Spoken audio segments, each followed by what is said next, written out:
Welcome back to the 9th video in this series that started off as a leaking valve guide, which is now turned into a full-on dumpster fire. If you haven't seen the first video, you can click this link up here. We'll take you to the first video. It'll be really awkward jumping in now. Do what you got to do. But I hope you have subscribed at this point and hit the little bell next to the subscribe button, because subscribe is about useless these days.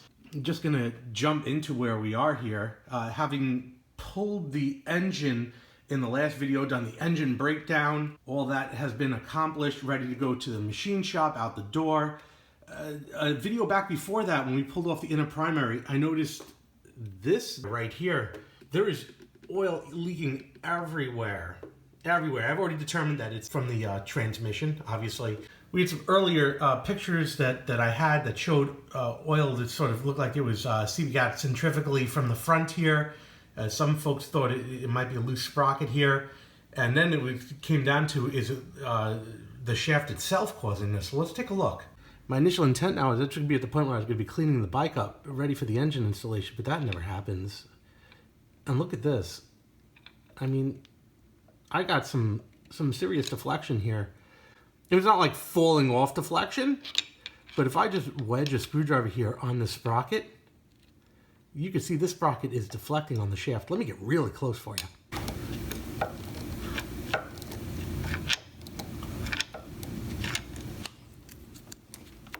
Well, that's loose. We could see that. Look at that.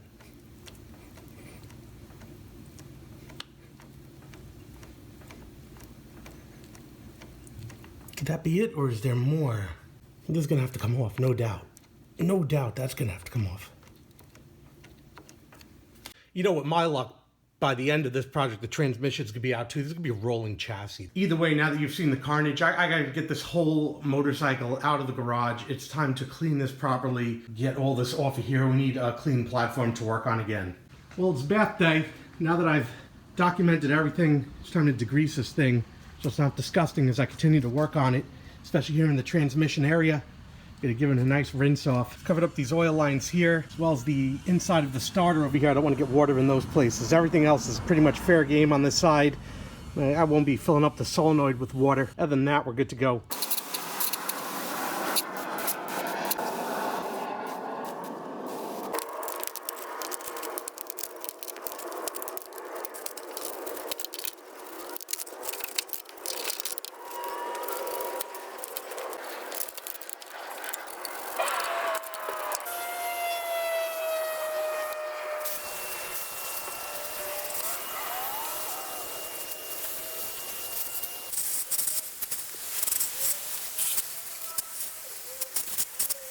This might be the first time this motorcycle has no oil leaking from the engine.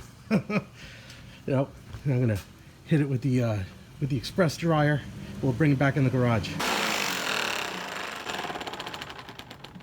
That'll do it. We have the engine here on the bench. One of the first things is the crack here. No doubt some of the artifacts of damage caused by the less than stellar mounting from these mounting bolts. There's a solution in place for this. We're going to discuss that option with an iron ring as we just quickly go through some of the immediate inspections here of this engine. So this might be an optimal time to do something like that. It'll incur extra expense, but I can see how it's cracked. That's actually, the crack is substantial. That starts all the way up to here. The other thing is these particular outside screws have, the threads have seen better days. The inner primary took a big beating as a result of all this, but that has since been repaired. That's re-welded and shored up already. Back at the ranch here, and the discussion comes down to sprocket removal next, but in my case, the bigger picture is transmission removal, and this somewhat changes the strategy of the sprocket removal, because some folks will use a locking tool to remove it with the chain on. And in my case, I'm just going to simply be removing the chain, which ultimately leaves the sprocket on, nothing to lock it against. This is okay because I'm going to be removing the top of the transmission, locking the transmission internally. And this will allow for the easy removal of this nut to remove the sprocket. So I'm just going to go and remove this and disconnect the chain, pull it right out.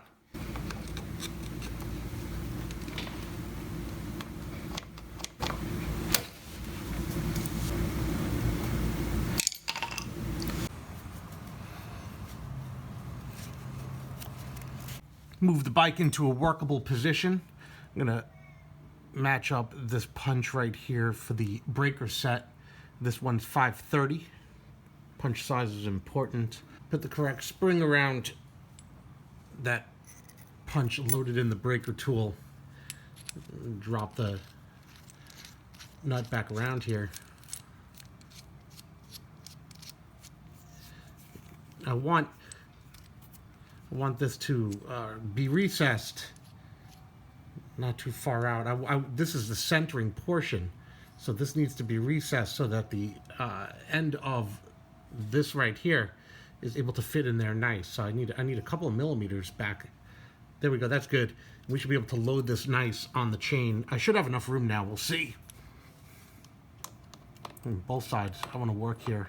Okay, that's good. So let me get this on here. Make sure everything's centered, and now I'll be just putting the set together here with the center bolt. This is not to break the chain. I just want to make sure that the tool is on properly. That's all this is. Now I'm going to snug this bolt down. Just snug it. Mine's 9/16. There we go. That's all it took. Nothing crazy. And within my kit, these are all pretty much standard kits. There is a T-bar tool to go and start exerting some force on here to drive that pin through. Depending on the condition of the chain, I don't know how effective that's going to be. We'll find out.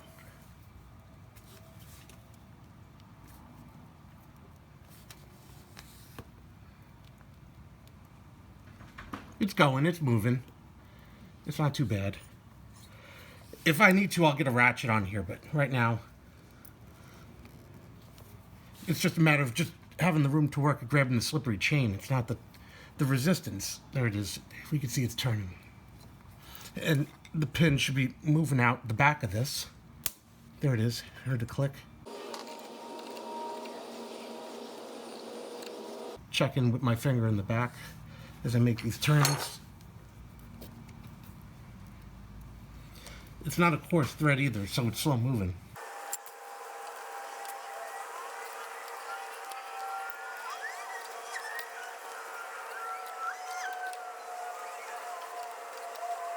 Now I feel the pin in the back already protruding out.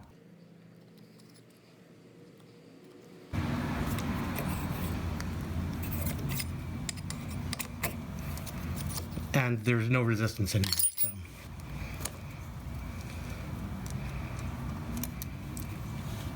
And there's the pin correctly removed using the correct tool for the job, not damaging the chain. I will now back out this device.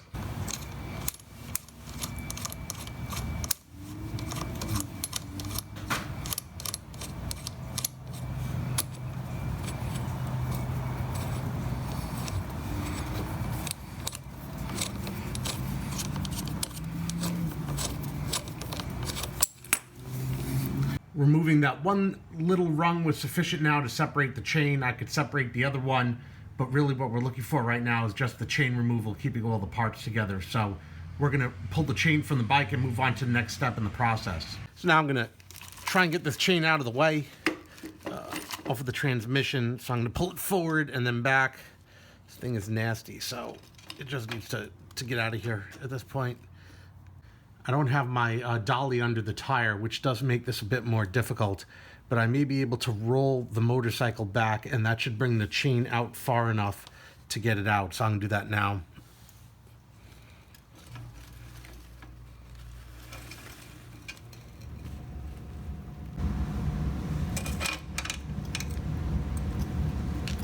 There we go. There we go. Let's see if I can bring it back forward again without messing stuff up. Ooh. And we're good. We've got the chain out of the way. It's on the floor. I'll sort of roll it up till such a time as I can remove it. For now, it's not bothering anybody. I can continue working. I'm going to start removing what is the worst implementation of a shift linkage in the history of shift linkages. But for those who've never seen one, this is the shift linkage for this model year Shovelhead. It's absolutely an embarrassment. But I'm going to just start by just loosening these bolts right here. There's a 1/2 inch on this one. Then I got another one up here. This one, I believe, is slightly bigger. Yep, it would be.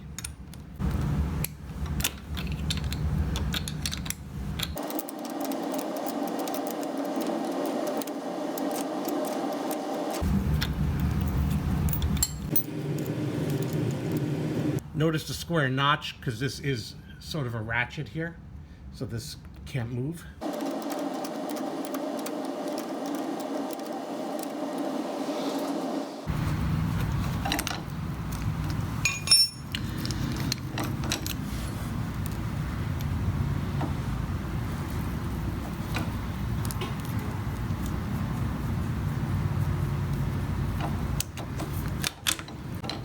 There we go. That's square fitting. So locks into here. That's actually where it ratchets the shifter. I take this off as one piece. We'll put this off to the side. Notice this also has grease fittings. This is supposed to be a regular maintenance item. So if you've never seen this grease fitting, you need to ask yourself if it's time to grease that fitting. Here's the clutch cable. There's no slack on it right now because obviously there's no clutch. So I'm just gonna push the clutch in, or the throw out there, and just lift that right out from over. Just push it in. That's the, goes up to the handle, the clutch handle. We can see this just moves freely. And that's disconnected. I don't want that to get damaged, so I'll push it in as much as possible. I can see the cable coming up from the handle, way up top. And that's it for that, done. Now remove all of the advanced electronics on this transmission. There we go, the neutral signal. I'm gonna remove these two bolts right here to separate this bracket. This holds the starter onto the transmission. We're gonna do that now. It's kind of cool how it broke free. It had to get tighter to get looser with the Nord locks. That's very, very cool. I like that.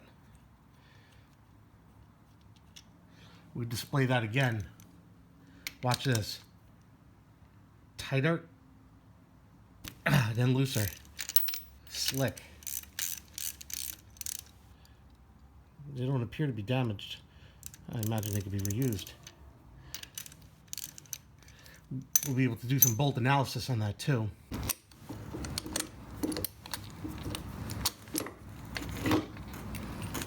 Put everything right back on so I don't lose it. Nothing crazy, I just not tight. Just like that. Good enough. Okay, I just swing the starter over, lay it there on the pan, get it out of the way, bring our attention back to here. See if there's another wire here that's broken, so I remove the starter. It's no big deal, be another repair. I do believe, as I recall, this piece may get in the way, so we're gonna find out. I believe this needs to be loosened and swung outward. I may just do that, just be safe.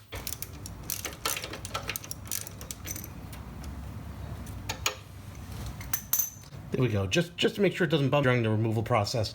Just loosened it, slid it to the right. At this point, the removal process begins with the 9/16 bolts that hold the transmission onto the tranny mount of the frame. I'm loosening them now, a little bit at a time for each one.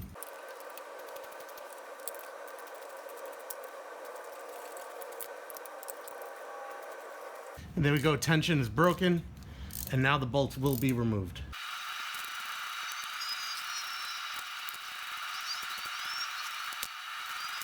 All the bolts are removed. It's time to do a test bump, so let's do this. You ready? There you go. The tranny is ready for removal. Just sitting in the frame. Transmission lifts up and outward almost effortlessly right to the floor of the low side of the bike, as we see here. No issues whatsoever with the removal. Lay it here and find a clean spot on the bench, throw it up on the bench. And then we're going to have to redress anything in the bike here, clean up any spots that were missed, address any broken wires that I just found before.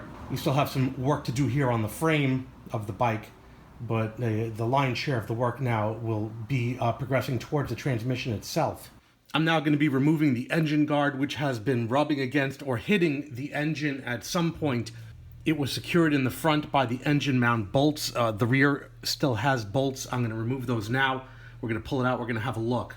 We could also see that there was rubbing against the frame on this side. I do see on this side as well there was some rubbing.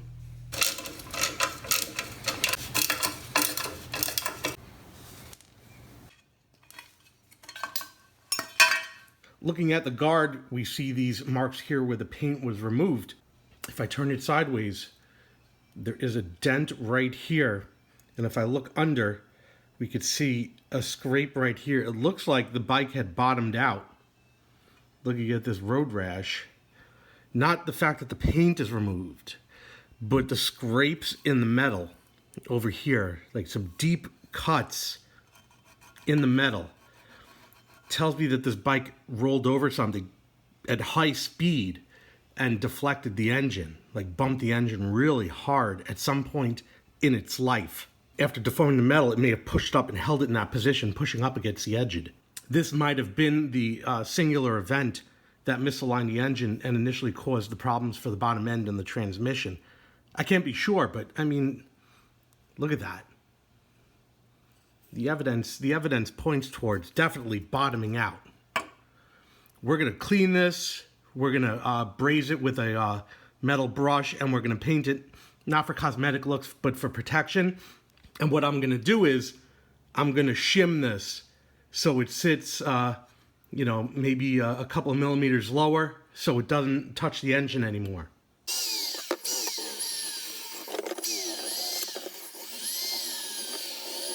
So now this is prepped and washed and cleaned and degreased. I'll blow dry this and paint it. I've got a first coat on. This is not supposed to be beautiful. This is only supposed to protect the metal. Put a second coat on after this one, and this should be sufficient. Second coat is on the plate. It's drying. I'm gonna need to do a quick cleanup here so I could roll the bike back out.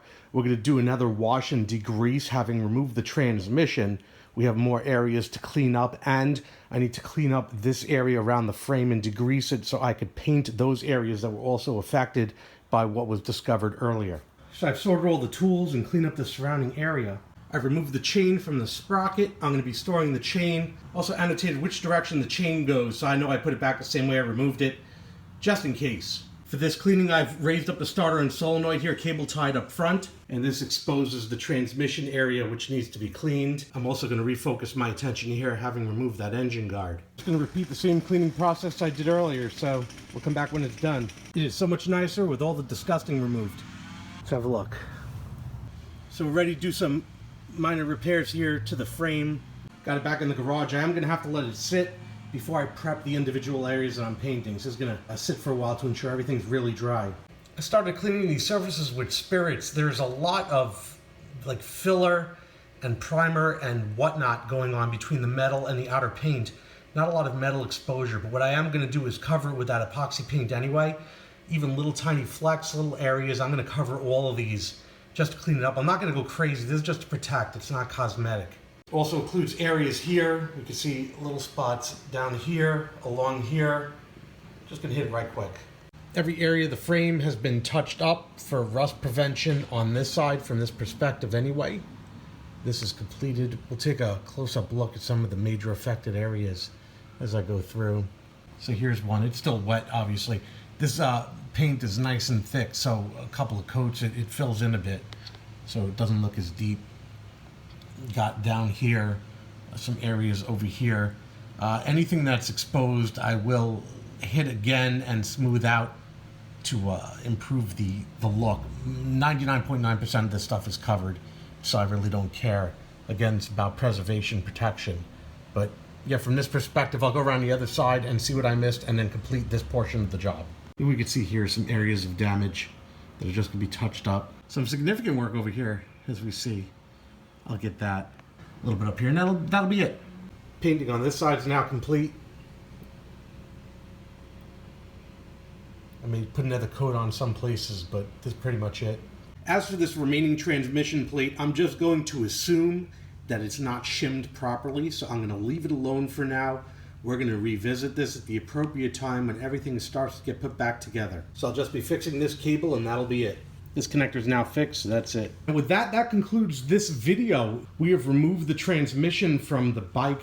We have prepared everything on this bike that needed to be done once the transmission was removed so that it could sit here and we could focus our attention on the transmission rebuild. The transmission is now here on the bench, so it can now be disassembled. And we'll just be moving forward on this old Lowrider restoration. So I hope you found this video enjoyable and entertaining and educational and maybe helpful. When the next video comes out, I'll be posting a link, right over there, up above. Hit that subscribe button and that bell. Hit that like button if you enjoyed it. It helps me out a lot. I hope you enjoyed this video. Thanks for watching. Thanks for watching.